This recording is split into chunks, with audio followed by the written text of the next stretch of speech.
Listening to Kaspars, and I was thinking how I actually started writing a little bit different ending for my story. But so there's going to be a bit more material than you're going to see in the slides. But the slides themselves, let's move on. Indeed, let's start with what philosophers do as a must. They have to define what the basic terms are. The first term we need to define is what individuation is. And I tried to go easy on you because Jung writes extensively about the subject, but it's easier to think about individuation as some sort of natural process of development which is somewhat similar to ripening of a fruit. When a fruit is ripe, you know what happens. Fruit falls. In a pretty much the same way, you can understand individuation as falling of a ripe fruit exactly at the right time. Okay, so I thought it's just a token, symbolic token of speech. Okay, all right. I hope you heard at least some fragments of what I was trying to say. So individuation is a natural process of development of moving towards psychological wholeness, and wholeness in Latvian has a nice ring to it. When we say veselīga, it means both whole and health. So wholeness and health here comes into one notion. Transition from and this is important for the stuff we do in men's groups, trying to solve the old mystery of how a boy becomes a man. It's a transition from psychological childhood in a psychological maturity. Now, here's a bit heavier explanation taken from Daryl Sharp from his Jungian lexicon. Individuation is a process informed by archetypal ideal of wholeness. So here the archetypes enter. And archetypes, and at this point I would like to turn off the lights and put on some smoke, because whenever you talk about archetypes, it has to be a little bit dark and mysterious. So, and some Gothic music in behind. So this ideal of wholeness, which depends on vital relationship between the ego and the unconscious, an increasing awareness of one's unique psychological reality, including personal strengths and limitations, and at the same time, deeper appreciation for humanity in general. So you see what individuation does to us. It shows us ourselves, but at the same time, it teaches us to see others too. And you can always recognize an individuated man by also his ability to notice others. There's basically two parts of individuation. First half of life, we devote to establishment of a healthy, functioning ego. Ego is important because it's the center of the consciousness, and consciousness needs some sort of a center. But whenever we establish the one, and it usually happens around 35, 40 years of age, what happens is a strange thing. When the fruit is ready, it falls. So second half of life, if it ever happens, because some of us never really transcend this childhood phase, we always say, stay up, attached to the tree. The tree is the collective unconscious that fills us with juices of whatever collective symbolic forms are floating. So the second half of life means journey into darkness. It's a fall downwards. And the key word here is death of the ego.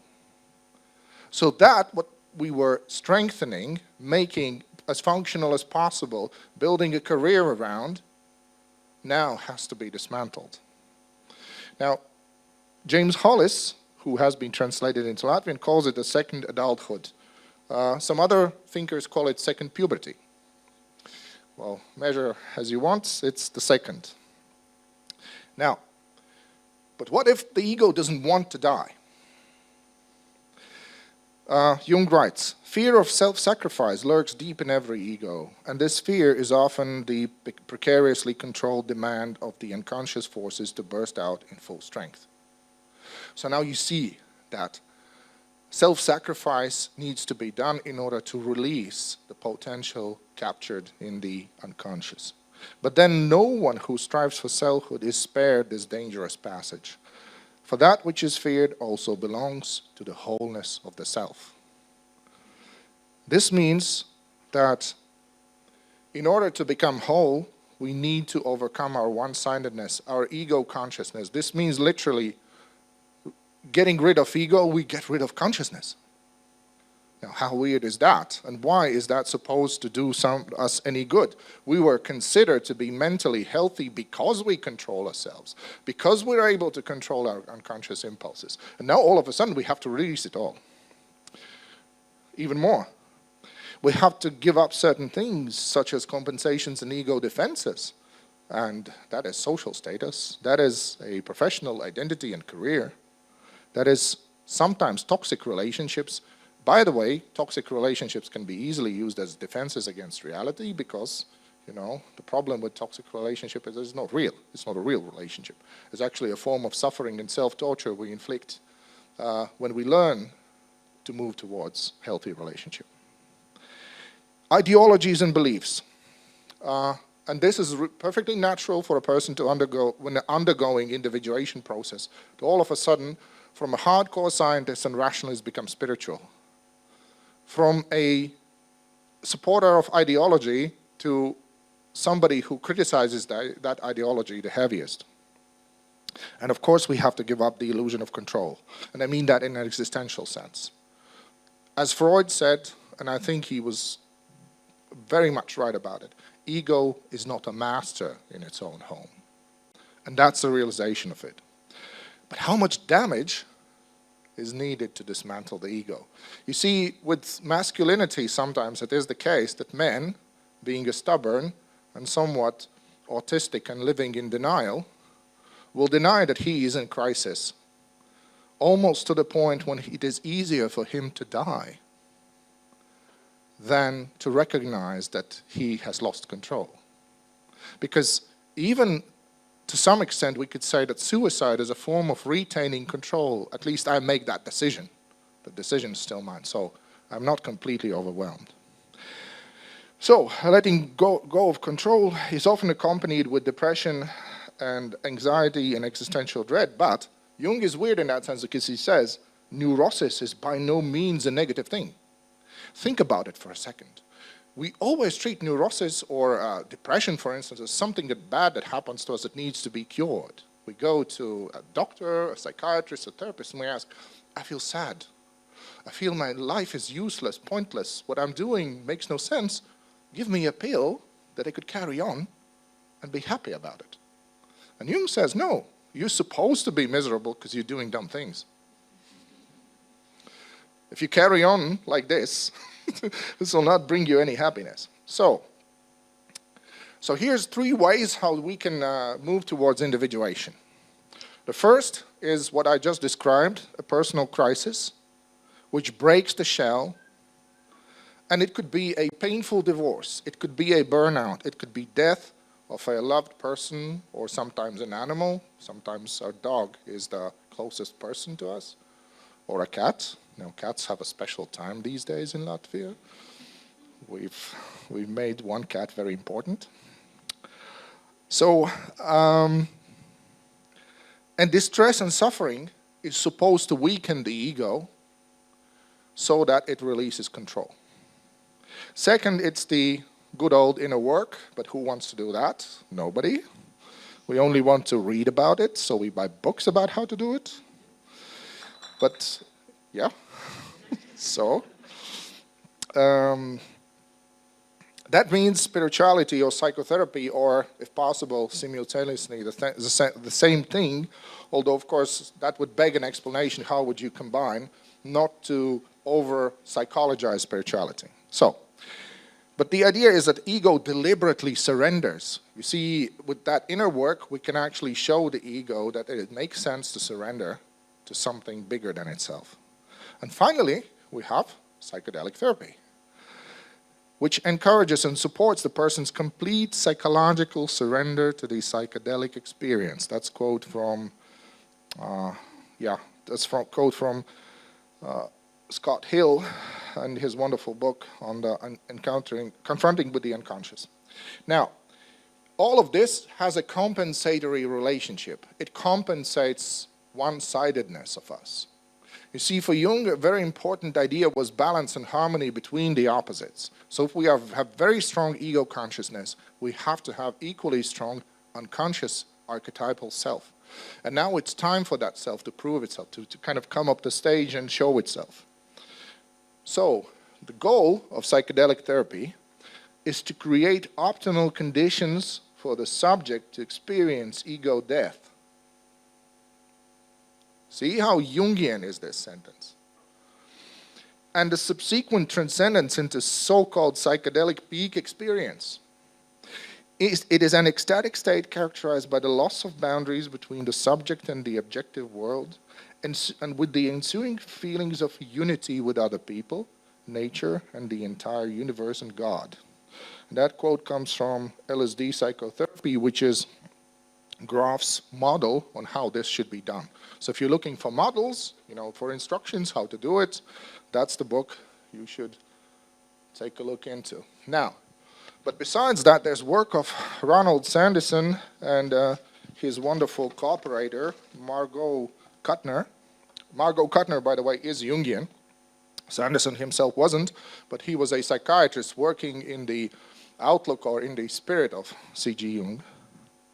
So Sanderson pioneered his work with LSD in 1950s, and he provided clinical foundation of psychedelic enhanced therapy. Now, here's a little terminological nuance here. Psychedelic therapy is not the same as psychedelic enhanced therapy, because psychedelic therapy is something that focuses mostly on psychedelics, while psychedelic enhanced therapy is therapy that uses, to a certain extent, psychedelics as a tool. So, but that said, I will use them more or less synonymously here because we don't have that much time to talk about what would be the difference and the technicalities of it. So continuing, oh, I just switched, oh yeah.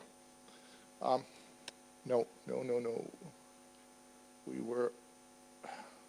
Yes, we need to talk about this. So that in 1960s, he coined the term psycholytic therapy, from Greek word lysis. Psycholysis means loosening.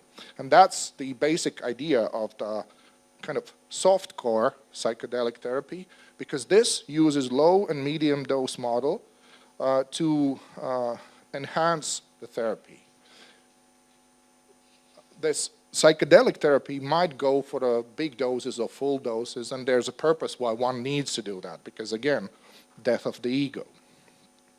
Now here we come to the interesting historical thing, because Jung's friend, Father Victor White, theologian and also somebody who's underwent Jungian analysis, talks about his experiences with the patients who were experimented upon with LSD, and he writes, I was invited to Worcestershire Asylum to talk to the staff, and as I found, tried to lend a hand with religious archetypal material which patients were producing under the drug LSD.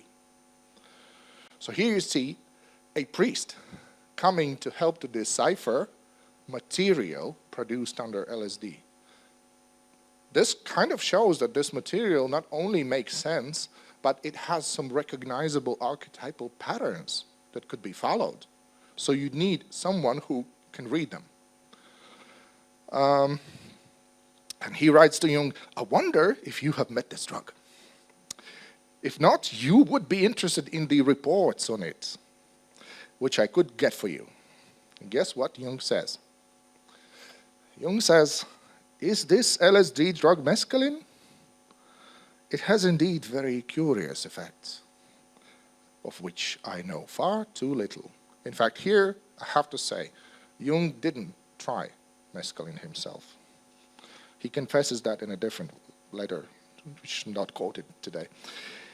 If I should take it now, he says though, I would not be sure at all if I had not taken it out of idle curiosity. So for Jung, this work is not valuable because he would say, I would do this for entertainment, not for individuation.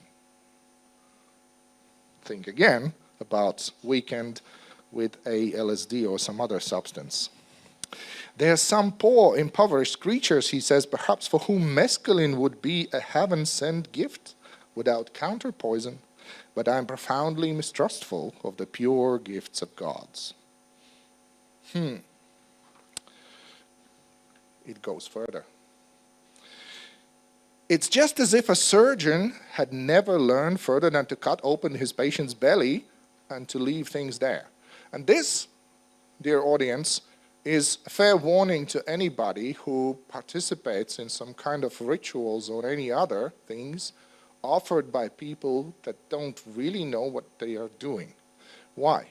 Because in my own limited experience with the local scene of this, I've seen way too many times how easy it is indeed to open people up and then not be able to close them, not be able to sort of, because people, and this is another thing, that something is in us wants to go deep down in the psychedelic experience, but we need assistance, competent, good assistance in helping to put it all together. And I'm emphasizing this because it was the careless and reckless use of psychedelics in the 60s that led to so many bad results, that actually gave bad name to this. So we have to be careful to distinguish skillful application from just careless, unreasonable playing with things that the person doesn't really understand how they work. So when one gets to know the unconscious contents, one should know how to deal with them. I can only hope that the doctors would feed themselves thoroughly with mescaline, the alkaloid of divine grace. I think that's a beautiful name, even though, of course, Jung uses this sarcastically. But it is indeed an alkaloid of divine grace, so that they learn for themselves to its marvelous effects. Now, what needs to be understood here is that ego becomes altered by this. So whenever we use psychedelics in profound sense, we are basically altering our consciousness, not just expanding, but changing it.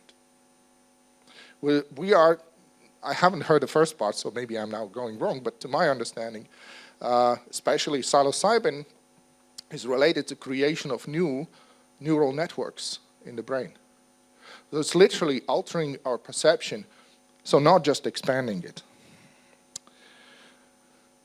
Now, Jung also answered to Alfred Hubbard, who invited him to contribute to psychedelic research in 1955, and he writes as follows: "The method of psychotherapy, as in active imagination, yields very similar results, that is, full realization of complexes and numinous dreams and visions. These phenomena occur at their proper time and place in the course of treatment." So Jung wants to say that if you do therapy right, you basically can substitute psychedelics with therapy. Now, but that would open up the opposite option, wouldn't it?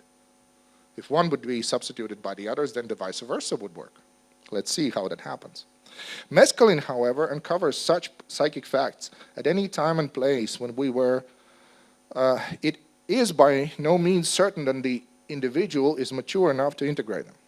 So, the point is that whenever you open something up, it needs then to be integrated, it needs to be structured and put back together.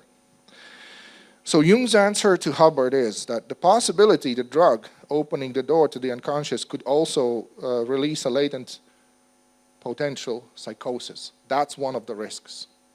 And that's one of the risks when people should be following and seeing and thinking and vetting maybe those who enter life-changing experiences and asking, is this person truly ready to encounter their unconscious? It's not about whether they're willing, they might be willing, but what would you do with a person who becomes psychotic and the effect of the drug wanes, but psychosis never stops? So the outcome is this.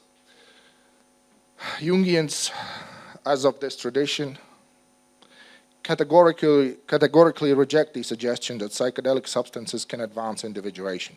That, I think, is old news. First of all, because it used to be the case. But since we are advancing as society, and our research in psychedelics, of course, is advancing, as Scott Hill notes, the lack of objective discussion of psychedelic experience or reference to psychedelic-induced imagery in the Jungian literature is remarkable. So Sanderson responds to this criticism. He says, Jung has fallen into his own trap of voicing prejudiced opinion without knowing anything about what we were actually doing with LSD. So this Jungian criticism kind of comes from also Jung's personality. Because one thing you have to know about Jung is that he could access his unconscious in some ways much easier than we can. He didn't have those strong boundaries holding or differentiating ego consciousness from the unconscious. His dreams, his visions were manifold and they were very powerful. One would say, at least that's how I explain it in my own mind, that Jung was kind of able to do the psychedelic trip without actually taking anything. That's why, of course, he looks kind of frowning down upon everybody else, thinking that, why do you guys want to open the gates of all this, if I have a problem of keeping them shut? And you think that you're going to, help yourselves with doing that. We're not all Jung. For some of us, it is very difficult to access this. And actually, his friend White asks by the end of the letter, actually, I have some problems in my therapy. I can hardly access any content of the unconscious, so maybe I should try mescaline, of course. So he comes to this conclusion that for him, not being Jung, but being deeply curious about this would be beneficial. So now, Sanderson also follows this, that he responds to criticism as such. Jung's charge that we had opened the belly but had no idea what to do next may have applied at some centers. So he admits some mistakes were made, but he himself kind of says, we were aware about that problem, and we had more faith in the unconscious as a self-regulating organ. This is very, very important to understand, that when we talk about human psyche, we talk about a thing that has some homeostatic mechanisms. Not just being able to be damaged, but actually being able to tap into that potential of self-healing too. And Jung seems to have not too much faith into that. I'll skip this slide for the sake of brevity. It just says that Jung is really appropriate if you want to understand your psychedelic experience. And the book I'm quoting is, now this is the cover of the book. I've quoted it several times in my presentation. But now let's go to conclusions. What are the conclusions? First of all, integration of unconscious and archetypal content is central to Jung's concept of individuation. You are not individuated if you haven't been down there, if you haven't fallen. Yet unconscious contents is so strange that their interruption into consciousness often amounts to psychosis. Now, see what he's saying here. Here he says, wait. Whenever we go down there, it's still psychosis. So first of all, he warns, don't take any drugs. You'll become psychotic. There's that risk. But if you do individuation, you still become psychotic. So which one is it? Which way should we go? Either way, we become slightly unhinged. His key concern, therefore, I think, should be placed on the fact that we do not integrate that experience. That is the problem. And why don't we integrate? Because whoever goes to a retreat with psychedelics doesn't take his therapist or her therapist with him. Therapists only later hear about this horrible experience, if ever. Maybe person is so ashamed to tell about what kind of nonsense they went through that it never gets integrated. All right, now, so my conclusions are, maybe you'll call them overly optimistic, but I see it this way. There's positive potential of psychedelic-assisted therapy, as long as an analyst is present during the crucial experiences. So I think that if the competent analyst who has him or herself also experienced psychedelic states of mind is with you in that works way better and it makes much more sense. Then, an activation of archetypal healing mechanisms. This is also what's important about psychedelics, is that in another letter, Jung writes that psychedelics don't produce transcendental experiences. It's not like, because I take the drug, I have mystical experience. No, because I take the drug, I get access to the experience, which turns out to be mystical. See, it's not creation of that experience, it's just removing the obstacles of having it. That's why when we meditate and do the inner work, we can achieve the same result. It's just way more difficult. So now let's ask us, is psychedelics a certain shortcut? it might appear so, but I wouldn't call it shortcut because it still works. It's not like things are miraculously going to sort out just because you took the right amount of LSD or any other substance. No, you're still going to have to integrate and maybe re-enter the field. The good stuff, or the good idea about psychedelics, is that it takes away the barriers that would otherwise make you work for years and years in tackling the problem and still not succeeding. One good example is MDMA application to PTSD. War veterans with severe PTSD, with suicidal tendencies, would basically no medical help would be provided to them. No help could be effective. And then all of a sudden this substance helps them to enter the field of trauma, do the inner work, and emerge healed. So why we need the psychedelics is to get courage and to get access. It doesn't solve the problem itself, but it does build a bridge towards solution. Yes, and what is solution? Solution is becoming whole. Solution is becoming integrated. So what we experience in those psychedelic trance states is the feeling of wholeness, which is only a possibility, an end state of therapy, one might say. If we do not experience those, we might have very faint and very vague idea of what we are actually doing, what we're going forward towards. So psychedelic therapy could somehow shine the light at the end of the tunnel just to give us enough motivation and hope to move forward. And it can help us to also meet our shadow self. So yeah, so there's a lot of potential, and I could probably go on and on, but I should stop myself here. Thank you very much for listening.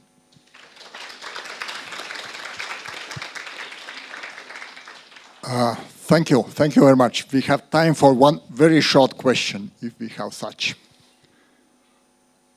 For me, takeaway from your talk would be, like Shakespeare said, to be or not to be. That's the question. To take or not to take. That's the question. Thank you. Thank you.